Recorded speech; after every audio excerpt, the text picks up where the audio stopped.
Good evening, young people. I hope and I pray everybody is doing well tonight. I am coming to you, not live, I'm just coming to you via video.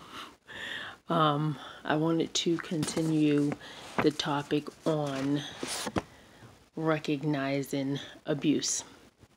So tonight, I'm going to talk about the cycle of abuse. So remember how I said in the previous video, I think it was in part 4 and 5, how physical abuse starts. And I have my notes tonight, so if I'm not looking directly in the camera, it's because I have my notes here and I'm referring to some of my notes. So the cycle of abuse.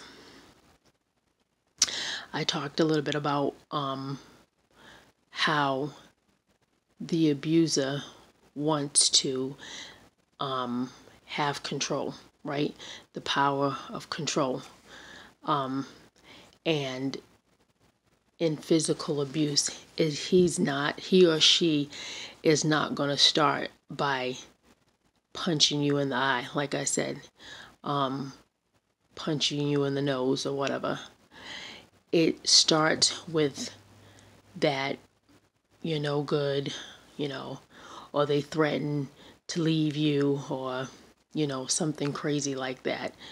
And then the hitting, the physical abuse, it doesn't start with something major. He or she may slap you around a bit or push you, and then it goes to bigger things like, breaking your ribs or breaking your arm. You're going in and out of the hospital.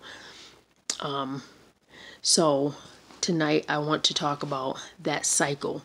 Again, the abuser, it's all about control. It's all about controlling your mind.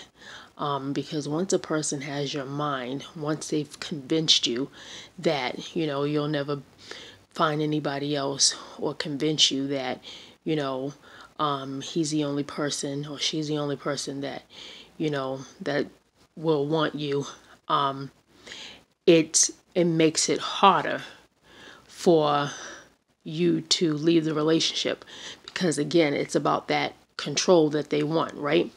So the cycle, emotional abuse,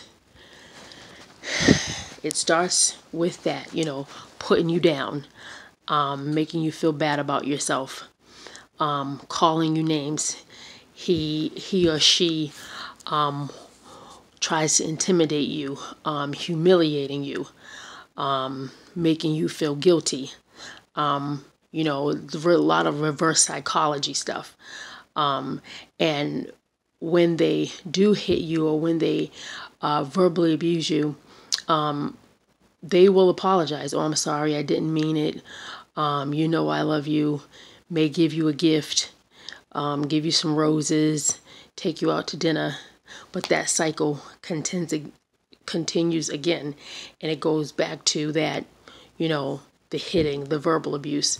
So again, abuse, it's a cycle. Then we have the isolation, which I talked in one of the videos, right? The isolation, controlling what you do, isolating you from your friends and your family. They only want you to be around them. You can't go nowhere, can't do anything. And when you try to do something, it's always an issue. Or why can't you stay home? Or why do you have to go to the mall? Or why you have to hang out with your friends? It's always a problem. Also, they try to limit your involvement with other people. And then you have the minimizing, denying, and blaming. So what that is making light of the abuse. Oh, I really didn't mean it. Like, it didn't hurt that much. It didn't hurt that much. Like me slapping you on, slapping your face, it didn't hurt that much. You'll be all right. It's not going to leave a mark. Saying the abuse didn't happen, making you to believe that, you really didn't, you're not really in an abusive relationship when you really are. shifting responsibility for abusive behavior.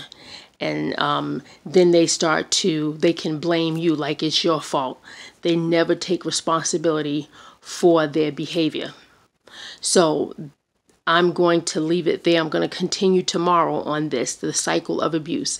If you see any of these signs, if you are in a relationship or a friendship like this, it is time to get out. And I know it's easier said than done, but you can get out. It's important to recognize the signs of abuse. Even young people, if you're being, abused by your parents, I even said in the last video, it is okay for you to go to a trusted adult, whether that's a teacher, a school counselor, a principal, a family member, whoever it may be. You have the right to do that, because you do not, you should not be abused by anybody. I will continue this video tomorrow evening. If you have any questions, please email me at destinyyouthdevelopment2019@gmail.com. Have a good night.